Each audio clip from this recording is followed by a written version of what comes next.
Penguin Random House Audio presenta Los amantes de todos los santos, de Juan Gabriel Vázquez, narrado por Hans Martínez y Viviana Hernández. A Mariana. El regreso. But homesick unto death. Wetterbinner, the patient to the doctors. Esto fue lo sucedido al volver Madame Michaud de la cárcel. Ocurrió en Leu, la propiedad de la familia Michaud, y no fue reseñado en ningún periódico de Bélgica. Los episodios más antiguos de la historia ocurrieron 39 años atrás. Fueron noticia comentada en todas partes, pero ya no debe haber nadie fuera de la familia que los recuerde. Leu es un terreno de unas 3 hectáreas que el bisabuelo de Madame Michaud adquirió a finales de 1860, cuando el país era aún muy joven y en el Principado de Lieja los terrenos próximos se adjudicaban sin mayor trámite. Ahí creció y vivió toda su vida el abuelo de Madame Michaud y también su padre. Ahí nacieron Madame Michaud y su hermana menor, Sara. Y ahí crecieron y vivieron ambas hasta que, poco después de haber cumplido 40 años, en septiembre de 1960, un siglo había pasado desde que su familia se hiciera con la propiedad que era su emblema y su orgullo, Madame Michaud fue llevada a juicio por el asesinato del pretendiente de Sara. Se la encontró culpable de haber envenenado al hombre con el raticida utilizado en los establos de Leu y fue condenada. El nombre de Madame Michaud no importa, pero sí importa una aclaración con respecto a su apellido y a su estado civil.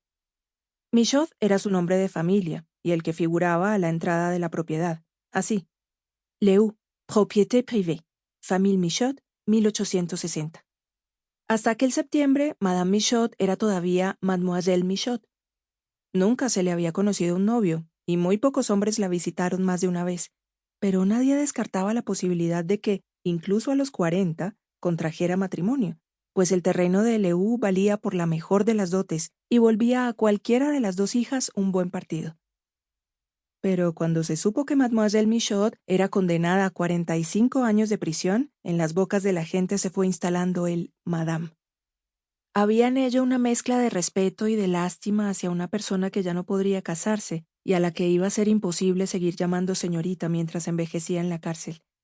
Madame Michaud cumplió su condena 6 años antes de lo previsto, y lo primero que haría, bien lo sabía todo el mundo, sería visitar la casa de Leu. El amor que le tuvo desde niña a la casa y a los establos, a los cultivos y a las arboledas y hasta los terrenos desnudos que daban a la carretera, ese amor desmesurado sería su tragedia. Desde que aprendió a caminar, su pasatiempo favorito fue recorrer en soledad los recovecos de la casa. No había un rincón de la construcción inmensa que no conociera y al que no hubiera sido capaz de llegar con los ojos cerrados. Esto puede no parecer grandioso si no se conoce la casa de Leu.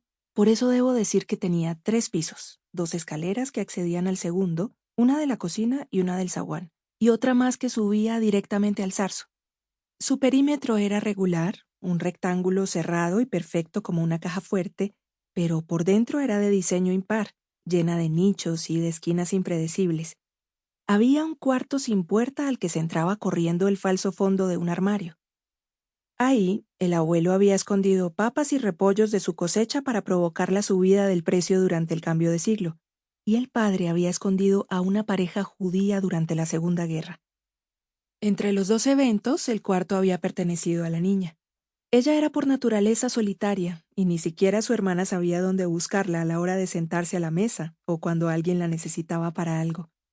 Se sabía que había estado en los establos porque llegaba oliendo a heno y a estiércol. Se sabía que había pasado la mañana en la arboleda porque sus vestidos llegaban rasgados por conos de pino o estropeados sin remedio por la resina de los troncos. Cuando creció, sus padres se preocuparon. Mademoiselle Michaud visitó médicos y algún aprendiz de psicoanalista porque a la gente le resultaba incomprensible que una joven de 19 años pasara todo el día sola en lugar de ver a sus amigas. Nadie entendía que no se la pudiera encontrar nunca en el mismo lugar de la amplísima casa. Nadie entendía que desperdiciara los veranos vagabundeando por las 3 hectáreas como un gato que orina para marcar su territorio. Empezó la guerra, y Mademoiselle Michaud ganó una súbita importancia en las funciones de Leu. Durante los bombardeos nocturnos, cuando la corriente eléctrica de todo el país se cortaba para que los aviadores no ubicaran sus blancos, ella Sample complete. Ready to continue?